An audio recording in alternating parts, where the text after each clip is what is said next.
हम सिंध के दो निहायत हसास इदारों जिनमें एक तरफ सिविल अस्पताल हैदराबाद है और दूसरी तरफ लम्स यूनिवर्सिटी जामशोरो है। इन दोनों इदारों के अंदर सामने आने वाली बेइज्जतियों और बदउनवानियों पर बात करेंगे। कहीं पर अरबों रुपए की मुबैना करप्शन की गई है और कहीं पर दुआओं में खुर्द-बुर्द की गई है। इसके साथ साथ मरीजों को सहूलियात से भी महरूम रखा गया है। मेरिट को भी रोंद कर गैर कानूनी तौर पर तरक्कियां दी गई हैं। सवाल ये है कि जब सेहत और तालीम जैसे बुनियादी शोबे के अंदर ही इस तरह की बेज़ाब्तियां और करप्शन सामने आएगी तो फिर अवाम इंसाफ किससे मांगेगी? पूरी सूरत हाल पर बात करने के लिए हमारे साथ मौजूद हैं जाहिद कोकर। जाहिद, सबसे पहले तो मुझे ये बताएं ना कि जिस तरह से ये कहा जा रहा है कि हैदराबाद के अंदर जो है वो किया है करप्शन के हवाले से तहकीकात शुरू की गई हैं हैदराबाद अस्पताल के अंदर, तो इस अचानक से तहकीकात की वजह क्या बनी? कौन सी ऐसी चीज ट्रिगर की गई थी जिसके बाद इस तहकीकात का आगाज किया गया? Thank you so much. एक इंतहाई इम्पोर्टेंट इशू है। लोगों को जो सहूलियात, इलाज की सहूलियात फराम करने वाले इदारे हैं उनमें बड़े पैमाने पे जो करप्शन के मामलात सामने आए हैं और इसी वजह से ही महकमा एंटी करप्शन या FIA की जानिब से तहकीकात शुरू की गई हैं। इसका बैकग्राउंड तो एक बहुत तवील है। ये अफसरान जो है, जो कंप्लेनेंट हो या जो मौजूदा अफसरान है, ये आपस में किसी वक्त में एक दूसरे के साथी भी रहे, मगर उसके बाद क्योंकि ये जो मफादात की जंग होती है उसके बाद एक दूसरे के खिलाफ भी हो गए, तो अब ये तमाम मामला सामने आ रहे हैं और ये पता चलता है कि अरबों रुपए की इस मामले में करप्शन की गई है। अब सिविल अस्पताल हैदराबाद के हवाले से हम बात करें कि इस की जो शिकायत की गई है मुख्तलिफ फोरम से, हालांकि इसको मुख्तलिफ फोरम पर चैलेंज किया गया है, दरख्वास्तें की गई हैं, शिकायतें की गई हैं। महकमा एंटी करप्शन की जानिब से तहकीकात का आगाज़ किया गया है, दूसरी जानिब से FIA ने भी ये तहकीकात शुरू की है। तहकीकात अफसर की जानिब से मेडिकल जो इनके सुप्रिटेंडेंट हैं उनको ख़त लिखा गया है कि आप इस हवाले से जो 2023 से 2025 तक का जो अरसा है इसका रिकॉर्ड फराम करें। वैसे तो तकरीबन 7-8 सालों के दौरान ये करप्शन के मामला सामने आए हैं सिविल अस्पताल के अंदर। बदकिस्मती की बात है कि सिविल अस्पताल हैदराबाद में जो लोग गरीब आते हैं इलाज और मुआलजे के हवाले से उनको सहूलियत नहीं मिलती हैं। वो कोविड-19 के हवाले से भी आपको बताता चलूँ कि उस वक्त भी जो अरबों रुपए का बजट मिला था वो भी इसी तरह से करप्शन के नज़र हो गया था। बहरहाल उस पर इदारों ने तहकीकात नहीं की या उस पर कोई और मामला थे। अब ये मामला सामने है, कुछ शवाहिद भी हैं और कुछ सोशल मीडिया पे वो जो साबिक अफसरान थे उनकी जानिब से कुछ हक़ाइक़ रखे गए हैं या उनकी जानिब से कंप्लेंट की गई है।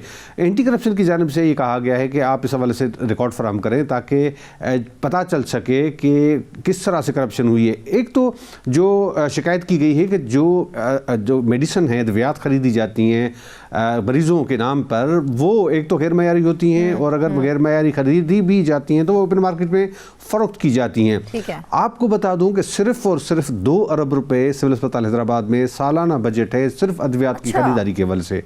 और इस पर अगर इस वक्त भी आम इंसान जो है बना चला जाए तो वहाँ पर आपको किसी किस्म की कोई सहूलियत नहीं मिलेंगी इस वक्त भी सिविल अस्पताल में। आप दूसरी तो बात छोड़ दें, मगर इस वक्त भी जो सिविल अस्पताल हैदराबाद की जो लेबॉर्ट्री है उसमें शुगर का टेस्ट नहीं होता है। अच्छा। तो एक इंडोर अस्पताल के अंदर तमाम सहूलियत फ्री होती हैं और मिलनी चाहिए। अब आप तस्वर करें कि अगर इस हद तक किसी को सहूलत नहीं मिलती है तो तस्वर करें।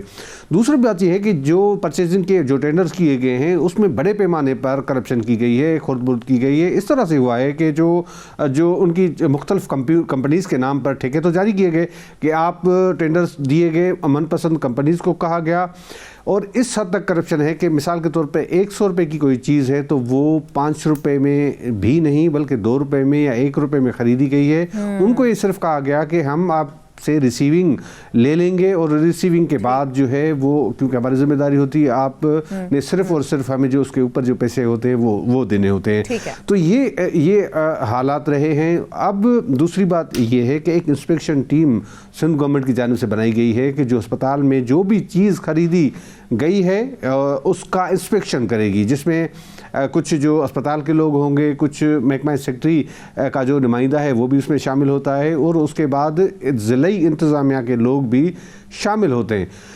यहाँ पर जो इतलात हैं कि कुछ तो इस तरह के मामलात हुए हैं कि वो जो सर्टिफिकेट होते हैं वो भी जाली दस्तखत से कई मरतबा ऐसा हुआ कि वो जमा करा के वो फंड्स ट्रेजरी जो ऑफिस है हैदराबाद का जो करप्शन का गढ़ बना हुआ है, वैसे भी तो सिंध भर के जो ट्रेजरी ऑफिस हैं वो सिर्फ और सिर्फ करप्शन के अलावा कोई नहीं है, वो भी पूरे सिस्टम पे दिए गए हैं, वो एक अलग कहानी है। मगर इसमें मिली भगत से ये पैसे अरबों रुपए के जारी कर दिए जाते हैं वक्तन फवक्तन, और करोड़ों रुपए के बिल्स इस तरह से हमने ये भी देखा है कि महकमा एंटी करप्शन और FIA दोनों ही पैरेलल इन्वेस्टिगेशन मोड में आ चुके हैं इस पूरी सूरत हाल के बाद। इसका मतलब है कि वाकई ही ये मामला काफी संगीन सूरत हाल इख्तियार कर चुका है, ऐसा ही है?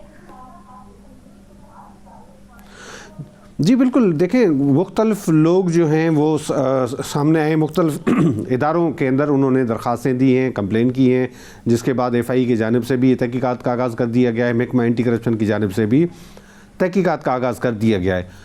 अब ये देखते हैं कि इस तहकीकात का नतीजा क्या निकलता है। अगर फेयर तहकीकात की जाए तो तमाम हक़ाइक़ जो हमारे पास, कुछ शिकायतें, कुछ डॉक्यूमेंट्री एविडेंस आते हैं, आम लोगों तक भी पता होता है कि किस तरह से करप्शन की जाती है, तो अगर ये तहकीकात प्रॉपर वे में करेंगे तो ही रिकॉर्ड सामने आ सकेगा। आपको पता है कि ये जो भी करप्ट लोग हैं इनकी बड़ी सियासी सूख होता है और उनका बैकग्राउंड होता है, वो पैसे देकर भी मुख्तलिफ इदारों को ख़रीद कर सकते हैं। तो बदकिस्मती की बात है कि 16 बेड का ये अस्पताल है, ये 2 पोर्शन के अंदर है, एक जो हैदराबाद के अंदर अस्पताल है, दूसरा इनका जो पोर्शन है वो जामशोरो के अंदर है। हैदराबाद के अंदर 1000 बेड का अस्पताल है, उसी तरह से जामशोरो में भी 600 बेड का अस्पताल है। आप कभी भी तजर्बा करें कि ICU के अंदर कभी आप कोई पेशेंट, अल्लाह ना करे कोई इस तरह की सीरियस हो और वो जाए, वो ICU के अंदर उसके लिए कोई बेड नहीं होता है, कोई जगह नहीं होती है, और उसके जो कोई सिफारिशी हो, कोई बड़ी किसी सिफारिश हो तो उसको एडमिशन मिलता है, बाकी किसी अल्लाह के बंदे को तो एडमिशन नामुमकिन सी बात है कि बेड के हवाले से तो जो काम है वो तो इंतजाम ही लिया जाता है मरीज को, लेकिन जो सबसे ज़रूरी चीज़ होती है ना जाहिद, वो होती हैं दवाइयाँ। तो हमने देखा है कि दवाइयों की ख़रीदारी के अंदर भी मनपसंद कंपनीज को प्रेफर किया गया है, और इसके साथ साथ हमने ये भी देखा है कि सरकारी अद्वियात को ओपन मार्केट में फ़रोख्त किया गया है। तो ये जो तमाम इल्ज़ामात लगाए जा रहे हैं ये कितने मजबूत हैं और कितने खिलाफ जाते हैं इस इदारे के? जी वही ये जो शिकायत की गई हैं वो मुख्तलिफ जो सबूत हैं उसकी बुनियाद पर की गई हैं, और जिस तरह से मैंने बताया कि ऐसी कंपनीज़ होती हैं जिन में मिली भगत होती है, ये टेंडर्स जो होते हैं सेपरा के ज़रिए कराने होते हैं। मगर बदकिस्मती की बात है कि सेपरा भी, हर इदारे का नाम जब मैं बताऊँगा तो तमाम इदारे जो हैं वो सिस्टम पे चलते हैं, पट्टे पे चलते हैं, तो इसी तरह से सेपरा भी जो है वो आज से नहीं कई सालों से वो भी एक सिस्टम पे चल रहा है। तो वहाँ पर भी सिस्टम राइज है कि आप 2 पैसे दे दें, आप कोई मसला नहीं होता है, आप वेबसाइट पे चढ़ाएं, उसको ट्रेडर को ना चढ़ाएं, वो सिर्फ उस वक्त चढ़ाएंगे जब वो जिस कंपनी को देना होता है वो सहूलियात उस वक्त अवेलेबल की जाती है, उसके बाद फिर जो है हिडन मामलात हो जाते हैं, वो आज हाइड कर देते हैं।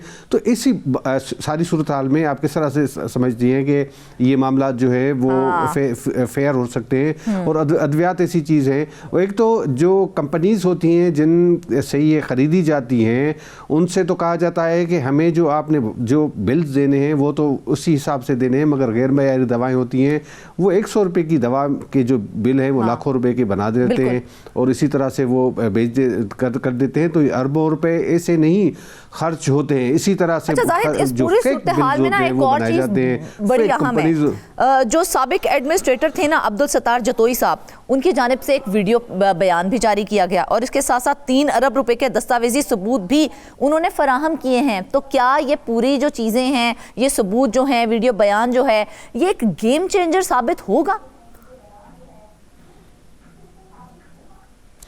देखें, सत्तार जतोई साहब के पास जितने सबूत हैं वो तो बिल्कुल मैं समझता हूँ कि वो बिल्कुल सही होंगे, बिल्कुल, इसलिए कि सत्तार जतोई साहब और मौजूदा जो MS साहब हैं या मौजूदा इंतज़ामिया है वो किसी वक्त में एक दूसरे के साथी भी थे।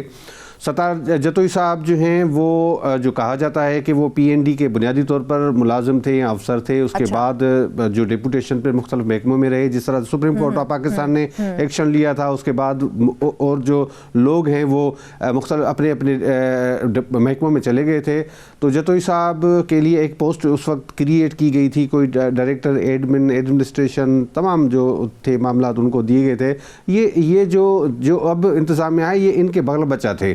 तो उसके बाद जो है जब ये रिटायर हुए हैं जतोई साहब, तो उसके बाद उनको जो है वो ज़ाहिर कोई मामला सामने आए होंगे।